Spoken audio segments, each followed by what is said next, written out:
जी के news मराठीमध्ये आपलं सर्वांचं स्वागत। तुम्ही पाहत आहात मराठवाड्याच्या कुशीतलं जी के न्यूज मराठी। आता घेऊ विविध क्षेत्रातील राजकीय, सामाजिक, आर्थिक, कृषी आणि क्रीडा व तसेच शैक्षणिक विषयी घडामोडींचा आढावा। चला तर वळूया पुढील बातमीकडे। आता बातमी आहे नांदेडच्या माहूरमधून।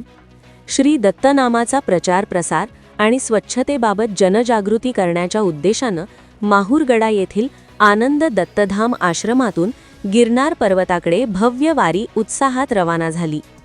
आनंद दत्तधाम आश्रमाचे मठाधिपती तथा महाराष्ट्र शासनाचे ब्रँड अँबॅसेडर राष्ट्रसंत द.भ.प. सद्गुरू साईनाथ महाराज वसमतकर यांच्या मार्गदर्शनाखाली शेकडो भाविक भक्तांच्या उपस्थितीत या वारीला प्रारंभ झाला।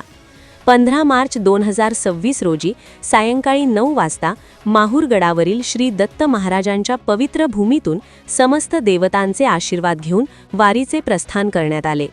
या वारीच्या माध्यमातून श्री दत्त नामस्मरणाची भावना दृढ करण्यासोबतच समाजात स्वच्छतेचा संदेश पोहोचवण्याचा मुख्य उद्देश असल्याचे यावेळी सांगण्यात आले।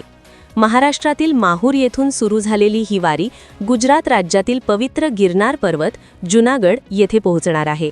या दरम्यान विविध ठिकाणी श्री दत्त जप, कीर्तन, प्रवचन तसेच स्वच्छता अभियान राबविण्यात येणार आहे।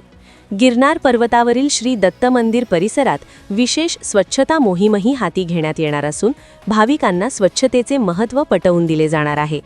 तसेच मदत का हात, इंसानियत के लिए एक कदम या संदेशातून अन्न वाया न घालविणे, गरजूंना मदत करणे, महिला सक्षमीकरण, वृक्षारोपण आणि स्वच्छता यांसह 10 सूत्री कार्यक्रम समाजात रुजविण्याचा संकल्प करण्यात आला आहे। या उपक्रमामुळे श्री दत्त भक्तांमध्ये उत्साहाचे वातावरण निर्माण झाले असून दत्त नामाचा प्रसार आणि स्वच्छतेचा संदेश देशभर पोहोचेल असा विश्वास व्यक्त करण्यात आला। गिरनार पर्वतावर आयोजित दत्त नाम सप्ताहात मोठ्या संख्येने सहभागी व्हावे असे आवाहन राष्ट्रसंत साईनाथ महाराज वसमतकर यांनी केले आहे। ब्युरो रिपोर्ट, जी के न्यूज, माहूर, नांदेड। तुम्ही पाहत आहात महाराष्ट्राच्या कुशीतलं जी के न्यूज मराठी। साथ जनतेची, भूमी महाराष्ट्राची।